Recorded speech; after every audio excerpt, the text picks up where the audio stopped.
On the arid, golden plains of Zaroon, the Zalari wolves were the epitome of predatory perfection, muscular, swift, and vibrant. Their thick fur shimmered under the twin suns in shades of gold, red, and blue, marking them as apex creatures of their ecosystem. Yet among them was one who did not belong: Lyros. Lyros was smaller, weaker, and an oddity. His fur was a dull gray, devoid of the radiant hues that symbolized strength and vitality among the Zalari. His gait was uneven, his movements timid, and his presence barely tolerated by the pack. Mocked and shoved to the periphery, Lyros bore the brunt of their disdain. Whenever the pack hunted, he lagged behind, nipped at by his kin if he dared approach too closely. When they feasted on their spoils, he was left to scavenge for scraps, his hunger often gnawing at him more than his wounds. The alien settlers of Zaroon, who coexisted alongside the wolves, saw Lyros as a runt, an oddity unworthy of their fascination. The useless one, they often said with a sneer, their disdain as biting as the pack's rejection. To them, Lyros was the embodiment of failure, a flaw in the genetic perfection of the Zalari wolves. But Lyros endured. He wandered alone when the pack abandoned him, his sharp golden eyes scanning the horizon for opportunities. Despite his frailty, there was a quiet resilience in him, a spark that refused to die, no matter how often he was pushed into the dust. Sergeant Marcus Flint, a human soldier stationed on Zaroon, was used to spotting the extraordinary in the ordinary. The harsh terrain of the planet was a sharp contrast to the lush green hills of Earth he remembered from his youth, but it had its own rugged beauty. His current mission, overseeing alien wildlife interactions with human settlements, was supposed to be routine. Yet Zaroon, with its twin suns and alien species, was anything but. While conducting a survey of the wolves, Marcus noticed something unusual. Through his binoculars, he saw the pack on a hunt. Their movements were coordinated, their sleek forms weaving through the tall grass as they closed in on a herd of grazing beasts. But one wolf lagged far behind, its movements awkward and sluggish. The others snarled at it, forcing it farther away. Intrigued, Marcus tracked the pack until they reached their resting spot, a shallow valley surrounded by jagged rocks. The smaller wolf sat apart from the rest, licking a wound on its leg. The sight tugged at something deep within Marcus, a pang of sympathy that shouldn't have mattered in his professional capacity. The next day, during a routine patrol near the edges of the settlement, Marcus found himself thinking of the outcast wolf. Why couldn't I stop watching it? He muttered under his breath. Shaking off the thought, he continued his patrol, scanning the perimeter for signs of activity. Then he saw it. Caught in a crude snare trap, the small wolf writhed weakly, its leg twisted at an unnatural angle. Blood matted its dull fur, and its golden eyes glowed with a mix of fear and pain. It let out a weak, pitiful growl as Marcus approached. "Easy, buddy," Marcus said softly, kneeling a safe distance away. He scanned the area, ensuring no predators or angry pack members were nearby. Satisfied, he pulled out his survival knife and crept closer. His movements slow and deliberate. The wolf's growls turned to whimpers, its strength clearly failing. "I'm not here to hurt you," Marcus murmured. "Let's get you out of this mess." Carefully, he cut the snare, freeing the wolf's mangled leg. The creature tried to stand but collapsed with a pained yelp. Marcus hesitated for a moment, then made a decision. He removed his jacket and gently wrapped the wolf in it, cradling the surprisingly light creature in his arms. "Guess you're coming with me," he said, his voice soft but resolute. As Marcus carried the wolf back to his quarters, he couldn't shake the feeling that this chance encounter was more than it seemed. The spark in the creature's golden eyes, even in its weakest moment, stirred something in him. He had no way of knowing then. But the bond he had just forged with Lyros would change not just their lives, but the fate of the galaxy. Back at the human outpost on Zaroon, Marcus Flint carefully laid the injured wolf on an old blanket in his quarters. The creature was visibly exhausted, its chest rising and falling rapidly. Lyros flinched as Marcus reached for its leg, emitting a low growl, weak but warning. "Easy, buddy," Marcus said softly, keeping his movements slow. "I'm trying to help you." The outpost's med kit wasn't designed for alien wolves, but Marcus improvised. He cleaned the wound on Lyros' leg, noting the deep lacerations caused by the snare. The wolf snapped its jaws at first, but Marcus continued with a calm persistence that eventually soothed the creature. By the time he finished bandaging the leg, Lyros was too tired to resist. "You're a tough little guy," Marcus murmured, sitting back and observing his work. Lyros's golden eyes met his for a brief moment before the wolf closed them, drifting into an uneasy sleep.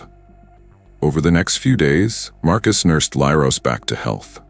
At first, the wolf refused food, growling and baring its teeth whenever Marcus approached, but Marcus was patient. He left small portions of meat and water nearby, speaking softly as he worked around the room. "You're not as alone as you think," Marcus said one evening, cleaning his rifle. "I know what it's like to feel cast out." The wolf's ears twitched, but it remained still, its golden eyes watching him. Slowly, Lyros began to trust Marcus, drawn by his calm demeanor and the steady supply of food. One evening, the wolf approached him, sniffing cautiously before taking a piece of meat from his hand. Marcus smiled. "That's it. We're friends now." The breakthrough came when Lyros allowed Marcus to stroke his dull, matted fur. The touch was hesitant at first, but the wolf leaned into it, letting out a low, contented rumble. For the first time, Marcus saw a flicker of life in the creature, a spark of hope that had long been buried beneath rejection and pain. As Lyros's leg healed, his strength began to return. He moved with more confidence, his once timid steps becoming steadier. Marcus started taking him outside the outpost, letting him stretch his legs and explore the surrounding terrain. At first, Lyros stayed close, wary of the open spaces and the dangers that lurked within them. But Marcus encouraged him, throwing small objects for Lyros to chase and rewarding him with praise. "You're faster than you look," Marcus said one afternoon as Lyros darted after a piece of scrap metal. The wolf's movements were still awkward, but there was a determination in his stride. One evening, while watching the Zarunian sunset, Marcus decided to test Lyros's intelligence. He set up a simple obstacle course using crates and poles from the outpost's storage area. At first, Lyros looked at the setup with confusion, but with some coaxing, he began to navigate the course. Each successful leap or crawl earned him a treat and a rare, toothy smile from Marcus. "You're smarter than the rest of them realize," Marcus said, scratching behind Lyros's ears. "They never gave you a chance, but I can see it. You've got it in you." The bond between them deepened, and it wasn't long before the other soldiers at the outpost noticed. Most regarded Lyros with mild curiosity, though a few voiced their doubts. "What's the point, Flint?" one soldier asked, gesturing to the wolf. "It's a runt. What can it do?" Marcus shrugged. "It's not about what he can do. It's about what he could become." Lyros proved his worth soon enough. During a routine patrol, Marcus and a small team were ambushed by rogue poachers, armed with energy rifles and hunting the prized Zalari wolves. Lyros, who had accompanied Marcus on a leash, reacted with startling speed. He slipped free and darted toward the attackers, weaving through the chaos with agility Marcus hadn't seen before. The wolf's growls echoed across the plains as he lunged at one of the poachers, forcing them to drop their weapon. The sudden attack gave Marcus and his team the opening they needed to counter. Shots rang out, and within minutes, the poachers were subdued. After the skirmish, Marcus knelt beside Lyros, inspecting him for injuries. "You're a fighter," he said, his voice filled with pride. Lyros looked up at him, his golden eyes glowing with newfound confidence. Word of the encounter spread quickly, and the outpost soldiers began to see Lyros in a new light. The wolf, who had once been dismissed as weak and useless, was now regarded with respect, even admiration. But Marcus saw something even more profound. Lyros was no longer just surviving, he was thriving. Back at the outpost, Marcus sat with Lyros under the stars. The wolf rested his head on Marcus's lap, his fur now glossier from proper care and nourishment. "You're not just some outcast anymore," Marcus said, running a hand over Lyros' back. "You're part of something bigger. We both are." Lyros let out a soft, contented huff. For the first time, Marcus realized that the bond they had forged wasn't just one of companionship. It was a partnership. Together, they had defied expectations, and Marcus knew they were only beginning to uncover what Lyros was truly capable of. Euros was no longer the frail, rejected wolf Marcus had found trapped in the snare. Under Marcus's care, his wounds had healed, his strength had returned, and his spirit had been rekindled. But Marcus wasn't content with mere survival. He saw the potential for something far greater. Lyros had proven himself intelligent, loyal, and quick, but now it was time to hone those traits into something extraordinary. Marcus set up a rigorous training program, blending human military tactics with the wolf's natural instincts. Using the barren plains and rocky outcrops of Zaroon as their training ground, Marcus devised a series of drills designed to enhance Lyros' agility, strength, and coordination. "All right, buddy," Marcus said, tossing a small metal disc into the air. "Fetch." Lyros leapt into action, his movements a blur of precision and speed. He caught the disc mid-air, landing with grace before trotting back to Marcus, his golden eyes gleaming with pride. "Good boy," Marcus said, scratching behind Lyros' ears. "Now let's step it up." The next phase involved obstacle courses. Marcus constructed them from scavenged materials, arranging hurdles, tunnels, and balancing beams. Lyros attacked the challenges with enthusiasm, his agility improving with each run. Marcus added commands, teaching Lyros to recognize hand signals and verbal cues. Within weeks, the wolf could navigate the course flawlessly, responding to Marcus's guidance with remarkable precision. One evening, as the twin suns dipped below the horizon, Marcus introduced a new element: stealth. He led Lyros to a rocky ridge overlooking the outpost, where a group of soldiers practiced patrol formations. "Let's see how quiet you can be," Marcus whispered. Lyros crouched low, his body blending seamlessly with the shadows. Step by silent step, he crept toward the unsuspecting soldiers, circling them without making a sound. When he returned to Marcus's side, the human chuckled softly. "You're a ghost out there." But the most impressive development came during combat drills. Using simulated threats, drones programmed to mimic the movements of hostile creatures, Marcus taught Lyros to anticipate and counterattack. The wolf's instincts, sharpened by training, made him a force to be reckoned with. One by one, the drones fell to Lyros' precision strikes, his movements fluid and deadly. "You're not just a fighter now," Marcus said, watching as Lyros brought down the final drone with a perfectly timed leap. "You're a warrior." As word of Lyros' transformation spread, it reached the Zalari wolves who had cast him out. The pack had always watched the human settlement from a distance, their golden, shimmering forms blending with the plains. Now they began to take a keener interest, their sharp eyes tracking Lyros whenever he ventured beyond the outpost. Marcus noticed them first, their silhouettes appearing on the ridge at dusk. "Looks like your old friends are back," he said to Lyros, who stood beside him, his ears perked and his tail still. "What do you think they want?" The answer became clear when the pack descended, moving with the calculated precision of predators. Marcus instinctively reached for his sidearm, but Lyros stepped forward, his stance calm but assertive. "Easy, buddy," Marcus said, lowering his weapon. "This is your call." The pack circled them, their golden eyes fixed on Lyros. The largest wolf, a massive male with fur that gleamed like molten gold, growled low in his throat. Lyros met his gaze, unflinching. The challenge was unmistakable. Marcus crouched beside Lyros, placing a hand on his shoulder. "You've got this," he said softly. "Show them who you are." The pack leader lunged, and the fight began. Lyros moved with a speed and agility that Marcus had never seen before. He ducked under the larger wolf's strike, his smaller size an advantage as he darted around his opponent. With a precision born of training, Lyros struck back, his teeth finding purchase on the pack leader's shoulder. The fight was fierce but not cruel. It was a test of dominance, not a battle to the death. Lyros' newfound strength and confidence shone with every movement, his training with Marcus evident in his strategic approach. The pack leader, though larger and stronger, couldn't match Lyros' speed and tactical thinking. Finally, with a powerful leap, Lyros pinned the pack leader to the ground. He growled low, his golden eyes blazing with a command that even Marcus found awe-inspiring. The pack leader stilled, baring his throat in a gesture of submission. Lyros stepped back, his posture proud but calm. The pack surrounded him, their previous disdain replaced by respect. They nuzzled him, their growls turning to soft whines of acknowledgement. Lyros was no longer an outcast. He was one of them again, and more than that, he was their equal. Marcus watched the scene unfold, a smile tugging at his lips. "That's my boy," he murmured. "You've shown them what they couldn't see before." When the pack finally retreated into the plains, Lyros stayed by Marcus's side. The bond between them had deepened, forged not just by survival, but by shared victories and mutual respect.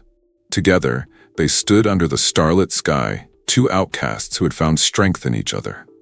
"You're not just a wolf," Marcus said, ruffling Lyros's fur. "You're a legend in the making." Lyros let out a soft, contented huff, his golden eyes reflecting the light of the stars. For the first time in his life, he wasn't just accepted. He was extraordinary. And the galaxy had yet to see the full extent of what he and Marcus could achieve together. Lyros's triumph over his pack leader marked the beginning of something far greater than Marcus had imagined. News of the outcast wolf's rise spread across Zaroon, carried by traders, poachers, and scouts who had witnessed the spectacle. The story of the once-rejected wolf who had become a leader reached the galactic network, sparking interest far beyond the planet's borders. Within weeks, Zaroon was swarming with visitors, biologists, journalists, and adventurers, each eager to catch a glimpse of the legendary wolf and his human companion. Marcus and Lyros found themselves at the center of a storm they hadn't anticipated. A holo reporter from the Galactic Tribune arrived one morning, her sleek hovercam trailing behind her. "Sergeant Marcus Flint?" she asked, her voice tinged with excitement. "I'm Jorah Delane. I'd like to document your story." Marcus sighed, scratching the back of his neck. "We're not much for the spotlight, Miss Delane." "But your story is incredible," Jorah pressed. "A human soldier training an alien wolf to defy the odds? It's inspiring. The galaxy needs to hear it." Lyros, sitting by Marcus's side, let out a low growl, his golden eyes narrowing at the hovering camera. Marcus chuckled. "Looks like Lyros isn't a fan of fame either." Despite their reluctance, the story spread like wildfire. Holovids of Lyros's training sessions and his dominance over the pack leader circulated across the galaxy. Children mimicked his movements, soldiers admired his discipline, and alien cultures debated the significance of his transformation. But not all attention was positive. Among those who heard of Lyros was Commander Valen, a high-ranking official of the Galactic Empire. To the Empire, the rise of an outcast wolf under human influence was not an inspiring tale. It was a disruption of the natural order. Valen, cold and pragmatic, saw Lyros as a symbol of rebellion against the Empire's carefully maintained hierarchy. "This is unacceptable," Valen said, pacing in his command chamber aboard the Eminence, his flagship. "A wolf of such potential should serve the Empire, not some robed human." "Shall we deploy a retrieval team, sir?" asked one of his officers. Valen nodded. "Bring the wolf to me. If the human resists, eliminate him." The attack came at night. Marcus was asleep in his quarters when Lyros's sharp growl roused him. He grabbed his blaster and ran outside, where the outpost's alarms blared. Imperial dropships descended from the sky, their engines glowing ominously. Soldiers in gleaming black armor disembarked, weapons drawn. "Flint!" barked Captain Rallos, Marcus's superior officer, running toward him. "The Empire's here for the wolf. They've ordered us to stand down." Marcus clenched his fists. "Stand down? You can't be serious." "They'll kill us all if we resist," Rallos said grimly. "They outgun us 10-1. Behind Marcus, Lyros stood tall, his fur bristling and his golden eyes glowing with a feral intensity. He growled low, his stance defiant. Marcus placed a hand on the wolf's back. "We're not giving you up, buddy," he said softly. "Not now, not ever." The Imperial commander stepped forward, flanked by a squad of soldiers. "Sergeant Flint," he said, his voice cold and commanding. "Surrender the wolf and you'll live. Resist and you'll die alongside him." Marcus raised his blaster, his heart pounding. "You want him? Come and take him." The first shots rang out and chaos erupted. The outpost soldiers, inspired by Marcus's defiance, opened fire on the advancing Imperial troops. Lyros leapt into action, darting through the battlefield with astonishing speed. He disarmed one soldier with a powerful swipe of his paw, then tackled another, his growls echoing through the night. Despite their bravery, the outpost's defenders were outmatched. The Imperial forces pushed forward, their superior firepower overwhelming the defenders. Marcus fought fiercely, his blaster heating in his hands as he fired round after round. But he knew they couldn't hold out much longer. Lyros, sensing the danger, made his way to Marcus. The wolf nuzzled his side, his golden eyes filled with determination. Marcus knelt beside him, gripping his fur. "We're not going down like this," he said. "You're more than they'll ever understand." As the Imperial forces closed in, a brilliant light illuminated the sky. A roar of engines thundered through the air as a fleet of Zarunian allies arrived. Traders, poachers, and settlers who had heard of the attack and come to help. Their ships unleashed a barrage of firepower, scattering the Imperial forces. The tide turned swiftly. The outpost defenders, emboldened by the reinforcements, pushed back with renewed vigor. Lyros led the charge, his movements precise and deadly. Together, they drove the Empire's forces into retreat. When the battle ended, the outpost was battered but victorious. Marcus knelt beside Lyros, who was panting but unharmed. He wrapped his arms around the wolf's neck, his voice trembling. "You did it, buddy. You saved us all." Lyros let out a soft, contented huff, his golden eyes glowing with pride. The Empire had underestimated them. Lyros was no longer just a weak, rejected wolf. He was a symbol of unity, resilience, and defiance. And as Marcus stood beside his companion, he knew their fight was far from over. Together, they would challenge the galaxy's perception of strength and prove that even the smallest spark could ignite a revolution. The outpost stood in the aftermath of battle, its defenders victorious but exhausted. The wounded were tended to, the fallen mourned, and the remaining Imperial soldiers had fled or been captured. Word of the confrontation traveled quickly, spreading through Zaroon and beyond. The story of a human soldier and his alien wolf, defying the might of the Galactic Empire, became a rallying cry for those who had long felt silenced and oppressed. Inside Marcus's quarters, Lyros lay on a blanket, his chest rising and falling steadily. Marcus knelt beside him, running a hand through the wolf's now glossy fur. "You've done more than anyone ever expected," Marcus said softly. "But this isn't over, is it?" The soft hum of an incoming transmission interrupted the moment. Marcus stood and activated the console, revealing the grim visage of Admiral Valen. The Imperial officer's tone was calm, but his words carried the weight of barely contained fury. "Sergeant Flint," Valen said, his reptilian eyes narrowing, "your defiance has been noted. You've embarrassed the Empire and ignited resistance among those who should know their place. But your luck is about to run out." Marcus crossed his arms, glaring at the hologram. "You think threats are going to scare us, Valen? We just sent your soldiers packing." Valen's lips curled into a thin smile. "This was a mere skirmish, Flint. The next time we meet, I will not be so lenient. The wolf will belong to the Empire." The transmission ended, leaving Marcus with a sinking feeling. He turned to Lyros, who had risen to his feet, his golden eyes glowing with determination. "They're coming back," Marcus said, "and they're not playing around this time." Within hours, the outpost's defenders began preparing for the inevitable. Marcus coordinated with the settlers and traders who had come to their aid, forging a plan to fortify their position. Lyros took on a new role, his presence inspiring not just the outpost's defenders, but the growing ranks of allies who had flocked to their cause. One night, under the glow of Zaroon's twin moons, Marcus stood on a ridge overlooking the plains. Lyros sat beside him, silent but watchful. "You've become more than I ever imagined," Marcus said, his voice filled with pride. "But if we're going to survive what's coming, we'll need to be better, both of us." The Empire's response was swift and merciless. A massive fleet descended on Zaroon, its ships blotting out the stars. Admiral Valen led the assault personally, his flagship, the Obsidian Fang, spearheading the attack. This was no raid, it was a full-scale invasion, designed to crush the resistance and reclaim Lyros. The defenders of Zaroon stood ready.